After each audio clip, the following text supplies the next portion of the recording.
Hello everybody, मेरा नाम है धीरज, आपका फिजिक्स टीचर, और मैं आप सभी का वेलकम करता हूं अल्फा स्मार्ट क्लास में। तो आज का जो हमारा टॉपिक होने वाला है वो बहुत ही ज़्यादा इंपॉर्टेंट है, क्योंकि इसी के मदद से हम लोग दुनिया को देख पाते हैं।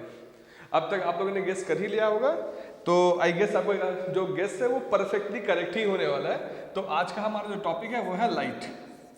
तो लाइट ही एक ऐसा सोर्स है जिसकी वजह से हम दुनिया को देख पाते हैं और अपने अगल बगल की चीज़ों को देख पाते हैं, है कि नहीं? तो ये एक फॉर्म ऑफ एनर्जी है, ठीक है, ज़्यादा टेंशन लेने की बात नहीं है। ये सिंपली एक फॉर्म ऑफ एनर्जी है जिससे क्या होता है कि हम लोग किसी अपने सराउंडिंग्स को देख रहे हैं।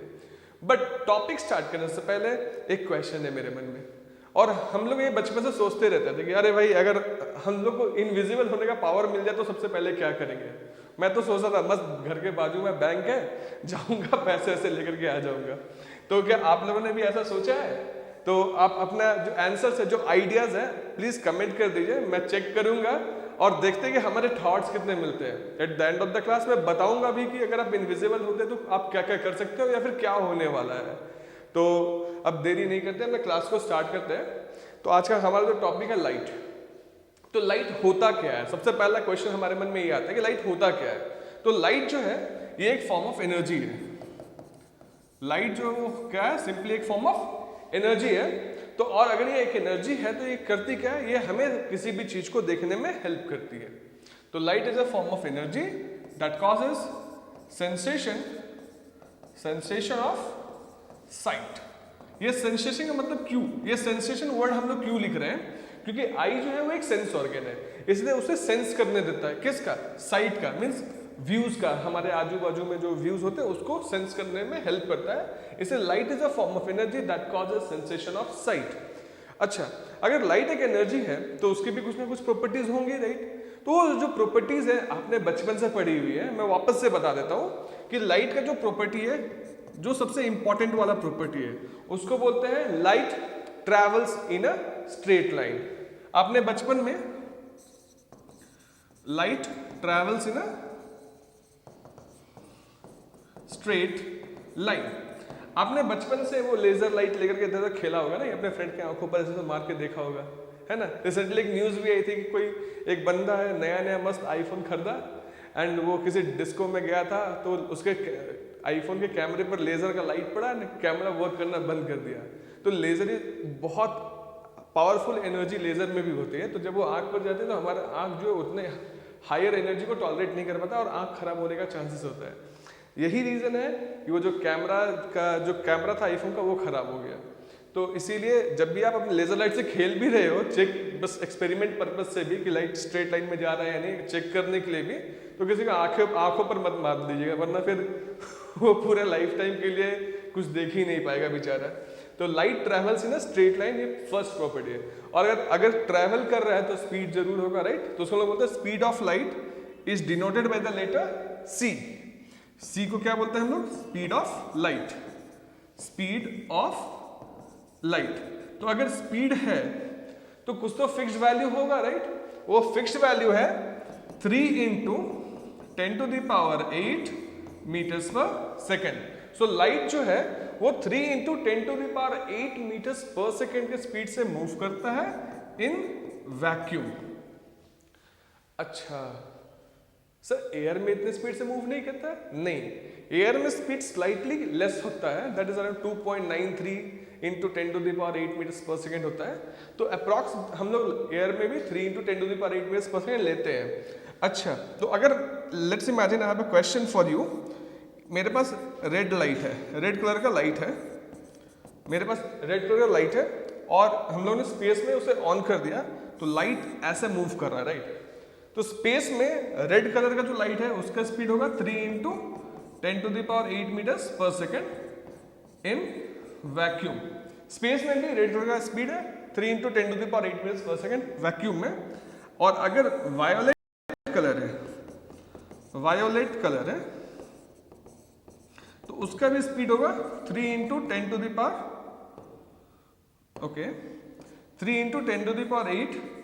Metres per second in vacuum. समझ में आ रहा है? तो अगर आप स्पेस में हो, वैक्यूम में हो, डजेंट मैटर किस कलर है, किस कलर का लाइट है या कौन सी लाइट है, सारे के सारे का स्पीड जो है वो 3 × 10⁸ मीटर्स पर सेकेंड ही होगा। बट जैसे ही ये लाइट किसी मीडियम में एंटर करते हैं तो इन मीडियम, जैसे ही ये सारे लाइट्स मीडियम में एंटर करते हैं इनका स्पीड चेंज होने लगता है। तो आपने सुना होगा कि red colour has the maximum wavelength, पढ़ा है ना, red colour has the maximum wavelength, right. तो रेड कलर का मैक्सिमम वेवलेंथ होता है, मीनिंग क्या है कि इसका स्पीड मैक्सिमम होता है, मैक्सिमम स्पीड होता है इन मीडियम ऑल्सो। तो किसी मीडियम की भी बात करें तो रेड कलर का जो स्पीड है वो मैक्सिमम होता है, मतलब सबसे ज्यादा स्पीड रेड कलर का होता है। इसी के लिए हम लोग डेंजर सिंबल में रेड कलर का लाइट को यूज करते हैं। तो रेड कलर का लाइट से क्या फायदा होता है, हम लोग दूर से देख लेते हैं, अच्छा रेड कलर का लाइट है, मीन्स आगे खतरा है, तो थोड़ा सावधान हो जाते हैं। इसलिए रेड कलर का जो लाइट है उसका मैक्सिमम वेवलेंथ की वजह से उसका स्पीड ज्यादा हुआ, स्पीड ज्यादा हुआ तो डेंजर में हम लोग डेंजर सिग्नल के लिए रेड कलर को हम लोगों ने यूज किया। मूविंग अहेड, तो व्हाट अबाउट वायोलेट सर? ये जो वायोलेट होता है ना, इसका वेवलेंथ मिनिमम होता है, ठीक है, मिनिमम की बात करते हैं, मिनिमम वेवलेंथ होता है। तो अगर आपको समझ में तो आएंगे अगर वायोलेट का वेवलेंथ मिनिमम है तो स्पीड भी सबसे कम होगा, speed will be less, least कर दे रहे हैं। बट इसके पास एक और प्रॉपर्टी है, क्या, कि इसका जो फ्रीक्वेंसी है वो ज्यादा होता है, फ्रीक्वेंसी मैक्सिमम होगा, जबकि रेड कलर का जो फ्रीक्वेंसी है वो मिनिमम होगा, फ्रीक्वेंसी विल बी मिनिमम। यहां पर वायलेट की फ्रीक्वेंसी विल बी मैक्सिमम। तो ये फ्रीक्वेंसी काम क्या करता है, फ्रीक्वेंसी लाइट को स्कैटर करता है। तो इसीलिए जो ब्लू कलर का या वायलेट कलर का लाइट है वो स्कैटर ज्यादा हो सकता है, जबकि रेड कलर का लाइट स्कैटर कम होता है। अगर लाइट स्कैटर कम हो रहा है तो ज्यादा दूर तक ट्रैवल करेगा, स्कैटर ज्यादा हो रहा है तो कम दूरी में ट्रैवल करेगा, बट पूरा फैल जाएगा, है ना। जैसे आपने ऐसा नोटिस किया होगा कि जैसे आप किसी को बुला रहे हो नाम लेकर के तो कोई प्रॉब्लम नहीं, सुन लेगा, बट अगर आप ऐसे करके चिल्लाते हो तो आवाज ज्यादा दूर तक जा रहा होता है, ऐसा होता है ना। सेम प्रॉपर्टी यहाँ फॉलो होता है इन केसों में। इसका मतलब कि वैक्यूम में सभी लाइट्स की स्पीड सेम होती है, all the light travels at 3 × 10⁸ metres per second in vacuum. Vacuum में सभी की सभी लाइट सेम स्पीड से ट्रैवल कर रही होती है, बट जैसे ही वो मीडियम में आ जाती है तो अकॉर्डिंग टू द वेवलेंथ उनका स्पीड चेंज हो जाता है। But in medium the velocity changes according to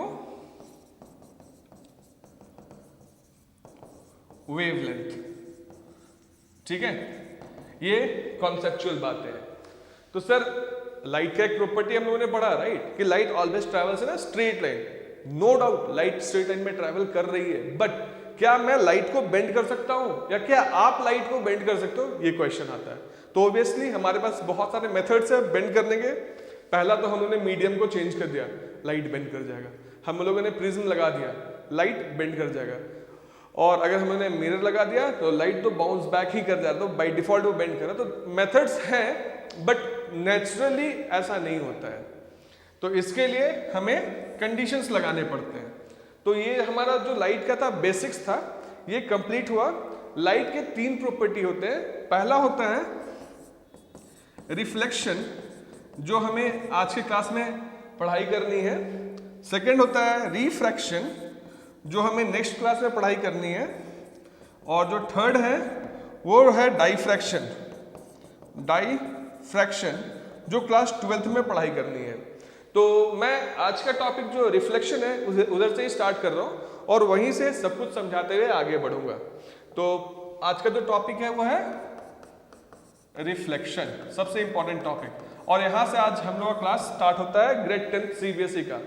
हम लोगों ने ऐसा प्लान करा हुआ है कि 10th का और 12th का साइंस और मैथ्स का सारा portions as a crash course by the end of जनवरी हम लोग कंप्लीट करने वाले हैं। तो अगर आपको लास्ट मिनट रिवीजन चाहिए या कुछ भी ऐसा आप लोगों ने प्लान करा है या फिर आपका सिलेबस कंप्लीट नहीं हुआ है, आप हमारे चैनल को अभी जाकर के सब्सक्राइब कर सकते हैं, जहां पर आपको एब्सोल्युटली फ्री क्लासेस मिलने वाले हैं, प्लस स्टडी नोट्स भी आप एज ए पीडीएफ डाउनलोड कर सकते हैं, जो कि अभी डिस्क्रिप्शन में अवेलेबल है। तो लेट नहीं करते हैं, आप अभी चैनल को सब्सक्राइब कीजिए और आपके कोई फ्रेंड्स जिनको एक्चुअली नीड है उनको आप इस इंफॉर्मेशन को पास करके चलो हम लोग फ्री में एक प्रॉपर क्लासेस कर रहे हैं। तो यहाँ पर आपको अगर कुछ डाउट भी है तो आप क्वेश्चंस को कमेंट सेक्शन में लिख सकते हो, हमारी टीम या मैं खुद आपको क्लास के एंड में उसके आंसर देने वाला हूँ। ठीक है, तो स्टार्ट करते हैं टॉपिक रिफ्लेक्शन के। तो रिफ्लेक्शन होता क्या है? तो मैंने बताया लाइट ट्रैवल कर रहा है। अगर लाइट ट्रैवल कर रहा है, मैंने बीच में एक ऑब्स्टिकल लगा दिया है, तो जैसे मैंने बीच में एक ऑब्स्टिकल लगाया तो लाइट जो आ रही थी इधर में स्ट्राइक करने के बाद वो बाउंस बैक करेगी। तो ये जो बाउंसिंग बैक होता है लाइट का, एक पॉलिश सरफेस को स्ट्राइक करने के बाद उसे रिफ्लेक्शन बोलते हैं। ठीक है, तो what is reflection? The bouncing back of light after striking a polish surface. मैं लिख देता हूं, आप लोग नोट डाउन कर लीजिए। The bouncing back of light, the bouncing back of light after striking a polished surface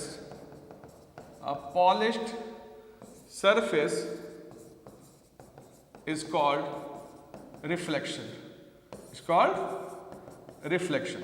तो जो रिफ्लेक्शन है उसमें होता क्या है कि एक पॉलिश सरफेस होता है। जैसे मैं मिरर की बात करता हूं तो आप लोगों ने देखा होगा मिरर के एक साइड को हम लोगों ने पॉलिश किया हुआ है, राइट। तो जब एक रे ऑफ लाइट ऐसा आ रहा होता है तो इधर टकराने के बाद वो ऐसा भाग जाएगा, है ना। तो द एंगल ऑफ ये जो लाइट आ रहा है इसको हम लोग क्या बोलते हैं? Incident ray. इसको क्या बोलते हैं? इंसिडेंट रे बोलते हैं। और ये मिरर से टकरा है, ये हमारा मिरर है, मिरर से टकराने के बाद ये वापस चला गया तो उसको हम लोग रिफ्लेक्टेड रे बोलेंगे, रिफ्लेक्टेड रे बोलेंगे, है ना। तो ये जो इंसिडेंट रे है वो जो लाइट आ रहा है मिरर की तरफ, और रिफ्लेक्टेड रे जो है वो मिरर से स्ट्राइक करने के बाद जो लाइट जा रहा है उसे रिफ्लेक्टेड रे बोलते हैं। तो ये जिस जगह पर स्ट्राइक करता है, मैं कलर चेंज कर लेता हूं ताकि आपको समझा दूं और बेटर। ये जिस जगह पर स्ट्राइक करता है उस पर्टिकुलर जगह पर, ये अच्छा नहीं लग रहा है ये कलर, मैं कलर चेंज कर लेता हूँ, ठीक है ये बेटर लगेगा। उस पर्टिकुलर जगह पर हम लोगों ने एक परपेंडिकुलर ड्रॉ किया जिसको हम लोगों ने नाम दिया normal. Normal to the surface, normal to the surface. Surface मतलब क्या? मिरर। यहां पर हम लोग ने मिरर के नॉर्मली एक लाइन ड्रॉ किया इस जगह पर, जिस जगह पर लाइट आके इधर हिट कर रहा है, ठीक है। तो इस नॉर्मल और इस इंसिडेंट रे के बीच में जो ये जो एंगल इधर बन रहा है उसे इंसिडेंट एंगल बोलते हैं या एंगल ऑफ इंसिडेंस बोलते हैं, एंगल ऑफ इंसिडेंस बोलते हैं। शॉर्टकट में इसे आई लिखते हैं। और सिमिलरली इस नॉर्मल और रिफ्लेक्टेड रे के बीच में जो एंगल बोला उसको हम क्या बोले? एंगल ऑफ रिफ्लेक्शन बोलते हैं। कैसे बोलते हैं? एंगल ऑफ रिफ्लेक्शन, जिसको हम लोग ने आर नाम से डिनोट करा हुआ है। तो एंगल ऑफ इंसिडेंस पता चल गया, सॉरी आप इधर देख लो इधर अच्छे से, एंगल ऑफ इंसिडेंस पता चल गया, एंगल ऑफ रिफ्लेक्शन पता चल गया। हाँ, एंगल ऑफ इंसिडेंस क्या था? Angle between normal and the incident रे। एंगल ऑफ रिफ्लेक्शन क्या था? Angle between normal and the reflected रे। तो ये हमारा लॉ है। तो हमारे दो लॉ मिलते हैं। पहला लॉ क्या बोलता है कि ये जो हमारा एंगल है और ये जो एंगल है दोनों के दोनों सेम होने वाले हैं। सेकेंड लॉ क्या बोलता है कि incident ray, reflected ray and the normal at the point of incidence सारे के सारे एक सेम प्लेन में लाई करते हैं। मींस इसे अगर आप चाहो तो ड्राइंग भी करके चेक कर सकते हो। ड्राइंग करके, यस, एक्सपेरिमेंटली अगर आप करोगे तो वो आपको एक पीस ऑफ पेपर में आप उसे ड्रॉ कर सकते हो। यहाँ पर सिंपल सी बात है, आप उसे 2D डायमेंशन में भी समझ सकते हो। तो उतना समझने की बात नहीं है फिलहाल के लिए। अब बस दो लॉज है वो याद कर लेना, वो बहुत इंपॉर्टेंट है एग्जामिनेशन पॉइंट ऑफ व्यू से। मैं लिख देता हूं, इंक चेंज करते हैं। Okay, laws of reflection, laws of reflection. ये जो लॉज ऑफ रिफ्लेक्शन है ये बहुत ही ज्यादा इंपॉर्टेंट है, जैसा मैंने ऑलरेडी आपको बताया हुआ है। पॉइंट नंबर 1, 2 लॉ होते हैं रिफ्लेक्शन के। जो पहला लॉ है वो क्या बोलता है, angle of incidence is equal to angle of reflection. अभी हम लोगों ने जब ये ड्राइंग करी थी इधर, आपको याद है, इधर जब हम लोगों ने ड्राइंग करी थी तो अपने को पता है ना कि ये एंगल को इंसिडेंट बोलते हैं, इस एंगल को रिफ्लेक्टेड एंगल बोलते हैं ना। तो ये एंगल आई और एंगल आर दोनों इक्वल है। ये यहाँ पर हमारा फर्स्ट लॉ आया था, और ये डायग्राम करेक्ट नहीं है क्योंकि मैंने एरो नहीं बनाया हुआ है, ठीक है। सेकेंड लॉ क्या बोलता है कि the incident ray, the reflected ray and the normal at the point of incidence all lies at the same plane. The incident ray comma reflected ray and the normal at the point of incidence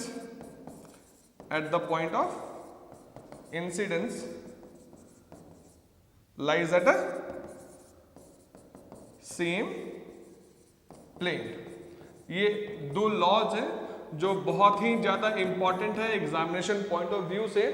तो आप लोग इस laws को अगर समझ में, तो हालांकि आ गया होगा क्योंकि जैसा मैंने समझाया, बट अगर आप समझ ना पाओ फिर भी कोई इशू नहीं है, आप इसे बाई हर्ट कर लेना। ये बहुत ही ज्यादा इंपॉर्टेंट है और रेयरली इधर या उधर एमसीक्यूज में या किधर ना किधर इसे पूछा ही जाता है।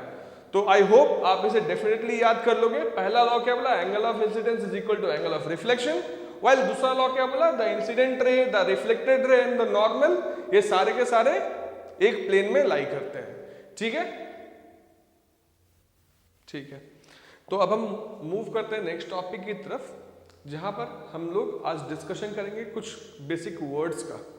जैसे अगर हम एक मिरर के पास में खड़े हैं, तो ऐसा फीलिंग होता है ना, अगर आपने अपना राइट हैंड रेज किया तो ऐसा फीलिंग आता है कि मिरर में लेफ्ट हैंड रेज हो रहा है, और अगर आपने अपना लेफ्ट हैंड रेज किया तो ऐसा फीलिंग आता है कि मिरर में राइट हैंड रेज हो रहा है। तो इसको हम लोग बोलते हैं लैटरल इन्वर्सन। वर्ड क्या है, वापस से सुन लीजिए, लैटरल का मीनिंग होता है साइड वाइज, ओके। इन्वर्सन का मतलब होता है अपोजिट। तो समझ में आ रहा है कि हमारा साइड अपोजिट हो गया। अगर सिर्फ इन्वर्टेड इन्वर्सन ऐसा वर्ड होगा, मीन्स अगर मैं इधर खड़ा हूं और मैंने इन्वर्टेड वर्ड का यूज कर लिया तो मेरा सर नीचे है, पांव ऊपर है, उसको इन्वर्टेड बोलते हैं। बट अगर मेरा लेफ्ट जो है वो राइट शो हो रहा है और जो राइट जो है वो हमारा लेफ्ट शो हो रहा है, उस केस को लैटरल इन्वर्सन बोलते हैं। तो जब आप प्लेन मिरर के सामने जाके खड़े होते हो, प्लेन मिरर के सामने जाकर अगर आप खड़े हो जाते हो, तो जो इमेज इधर फॉर्म होता है वो लैटरली इन्वर्टेड होता है, इन्वर्टेड नहीं होता, वो लैटरली इन्वर्टेड होता है। तो लैटरली इन्वर्टेड एक अलग चीज है और इन्वर्टेड एक अलग चीज है। कंटिन्यू करेंगे, तो कुछ वर्ड्स हैं जो अभी हम लोग को जानना बहुत इंपॉर्टेंट है। उसके लिए मैं एक प्रॉपर नया स्लाइड स्टार्ट करता हूँ। Anyhow at the end of the video आपको सारा राइट अप्स मिल जाएगा, तो आप उसमें कुछ ज्यादा डिटेल्स में रहेंगे, क्योंकि मैंने खुद से बैठ के आप लोगों के लिए नोट्स तैयार किया है और आप इतनी इजी लैंग्वेज में तैयार किया ताकि अगर आप उसे खुद से भी रीड करो तो समझ में आ जाए। तो वर्ड्स पहले क्या है, पहला जो वर्ड होता है वो इमेज क्या होता है। सेकंड, इमेज कितने टाइप्स के, रियल इमेज आपने सुना होगा, राइट, और वर्चुअल इमेज सुना होगा, right. Virtual image, real image, virtual image, ये सारे चीजें जो है। इसके बाद इन्वर्शन, लैटरल इन्वर्शन, मैग्निफिकेशन, ये सारे वर्ड्स हैं। तो जब हम लोग ये क्यों सिखा रहे हैं, क्योंकि जब हम लोग रिफ्लेक्शन के लास्ट पार्ट में जाएंगे जहां पर हमें रिफ्लेक्शन थ्रू स्फेरिकल मिरर्स करनी है, वहां पर ये सारे वर्ड्स बहुत ही हेल्पफुल होने वाले हैं। तो आपको समझ में आने लगेगा, अच्छा हाँ इस वजह से हो रही है। तो इमेज क्या है कि the colourful picture of an object. तो जब भी आप किसी भी ऑब्जेक्ट का कलरफुल पिक्चर ऑब्जर्व करते हो, बना रहे होते हो, उसको हम लोग इमेज बोलते हैं। अब रियल इमेज क्या होता है, ये जो रियल इमेज है, ये जब आप इस इमेज को एक स्क्रीन पर ऑब्जर्व करते हो, जैसे बचपन में आपने मैग्नीफाइंग ग्लास लेकर के पेपर जलाया होगा, है ना। तो जब आप बचपन में मैग्नीफाइंग ग्लास लेकर पेपर जला रहे थे, उस पर्टिकुलर केस में वहां पर जो इमेज फॉर्म होता था वो सन का होता था, राइट। तो ऐसे हम लोग इसे रियल इमेज बोलते हैं। सर उतना समझ में नहीं आया, हम लोग ने तो सुना है कि लाइट एक जगह पर फोकस होता है, पेपर को जला देता है। चलो ठीक है, दूसरा एग्जांपल देते हैं। आजकल तो ये सिनेमा हॉल, पीवीआर, आइनॉक्स का बहुत फैशन चला हुआ है ना। आप लोग जाते भी होंगे देखने के लिए मूवीज। अभी रिसेंटली पुष्पा 2 भी आई है ना, झुकेगा नहीं, राइट। तो कंटिन्यू करते हैं, तो उसमें क्या होता है कि आप अगर पीछे से देखोगे तो ऐसा लाइट फोकस होता है स्क्रीन के ऊपर में, और वहां पर आप उसे देखते हो, है ना। वो जो लाइट स्क्रीन पर फोकस करता है तो उसे स्क्रीन चाहिए इमेज फॉर्म करने के लिए, तो वैसे इमेज को रियल इमेज कहते हैं। रियल इमेज क्या होता है? व्हेन द लाइट एक्चुअली, ये मिटा देता हूं उसको फिलहाल के लिए।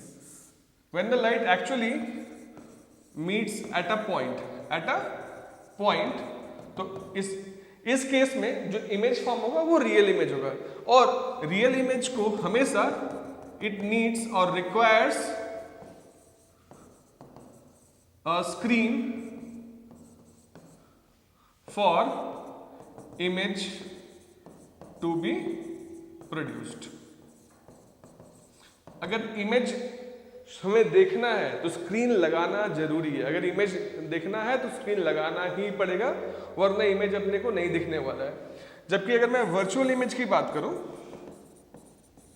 वर्चुअल इमेज की बात करता हूं, तो ये जो ऑप्टिकल इंस्ट्रूमेंट है ना, ये वर्चुअल इमेज उस ऑप्टिकल इंस्ट्रूमेंट के अंदर में ही फॉर्म हो जाते हैं। तो when the ray of light seems to meet at a point, ये ऐसा फीलिंग आता है कि लाइट मीट कर रहा है, बट एक्चुअली वो मीट नहीं करता है। हमें जबरदस्ती से ऑपोजिट डायरेक्शन में या किसी भी पर्टिकुलर डायरेक्शन में मीट करवाना पड़ता है। उस केस में जो इमेज फॉर्म होता है उसे लोग वर्चुअल इमेज बोलते हैं, ठीक है। When the ray of light seems to meet at a point, the image formed is virtual image। जैसे वापस मैग्नीफाइंग ग्लास की बात करते हैं। मेरे पास एक बुक है और मैं उस बुक में चेक कर रहा हूँ, ठीक है। तो ऐसा अगर मैग्नीफाइंग ग्लास बुक के सामने आगे पीछे करता हूँ तो जो लेटर्स है वो बड़े छोटे दिखते हैं, है ना। इस केस में क्या आपने किसी स्क्रीन का यूज किया? The answer is no, right. But फिर भी आपको इमेज दिख रहा है, तो इस टाइप ऑफ इमेज को वर्चुअल इमेज बोलते हैं। So it is formed inside optical instrument. तो हालांकि ये ऑप्टिकल इंस्ट्रूमेंट के इनसाइड में फॉर्म हो रहा है, तो हमें किसी भी स्क्रीन की रिक्वायरमेंट यहां पर नहीं पड़ने वाली है। तो अगर मैं नेक्स्ट टॉपिक में जाता हूं, तो अभी हमारा जो नेक्स्ट टॉपिक स्टार्ट होने वाला है उसमें बहुत सारे वर्ड्स हैं जो अभी हम लोग वापस से एक्सप्लेन करने वाले हैं। लेकिन उससे पहले हमारा जो टॉपिक के बारे में डिस्कस कर ले। अभी जो नेक्स्ट टॉपिक है वो है इमेज फॉर्मेशन बाय मिरर। तो ये इमेज फॉर्म कैसे होता है, सबसे पहला ये क्वेश्चन है। तो इमेज फॉर्म होने के लिए मिनिमम दो लाइट का मिलना जरूरी है। जैसे बात करते हैं कि हमारे पास में एक मिरर है, तो ये कौन सा मिरर है? प्लेन मिरर है, स्ट्रेट है ना, प्लेन मिरर है। और ये जो मैंने ऐसे छोटा सा जो हेयर टाइप का बनाया है, इसका मतलब ये इस साइड से पॉलिश्ड है, मतलब ये आपका पॉलिश्ड साइड है। जबकि ये साइड, ये जो पार्ट आपको दिख रहा है ना, ये वाला पार्ट, ये आपका रिफ्लेक्टिंग साइड है। तो रिफ्लेक्टिंग साइड है, तो इसका मतलब अगर आपको अपना इमेज देखना है तो आपको मिरर के इस साइड में खड़ा होना पड़ेगा ताकि आप अपने इमेज को देख पाओ।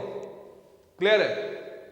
तो रिफ्लेक्टिंग साइड खड़े होने से आपको आपका इमेज रिटर्न में दिखता है। तो वो इमेज जो है वो क्यों दिख रहा है, कैसे दिख रहा है?